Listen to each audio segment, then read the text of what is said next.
Polsek Denpasar Selatan berhasil meringkus seorang warga negara asing asal Belarusia berinisial IZ 40 tahun di kawasan pantai Matahari Terbit Sanur sebab bule itu terciduk memiliki 17 paket narkoba jenis ganja. Penangkapan tersebut bermula dari informasi ada peredaran gelap narkoba yang dilakukan WNA di kawasan Sanur, kemudian aparat Polsek Denpasar Selatan menyelidiki informasi tersebut dan mendapati IZ dengan gerak-gerik mencurigakan di pantai Matahari Terbit Minggu 19 Februari. Tanpa buang waktu, petugas langsung membekuk bule ini dan menggeledah badan serta barang bawaannya. Hasilnya aparat menemukan barang bukti sebanyak 17 paket ganja. Dari pemeriksaan petugas, bule tersebut diduga sudah 3 tahun berada di Bali dan mendapatkan barang haram itu dari sesama bule. Rencananya ganja akan diedarkan.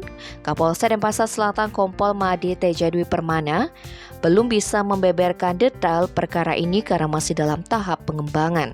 Namun pihaknya membenarkan telah mengamankan seorang WNA di pantai Matahari Terbit. Tim Bali Express melaporkan.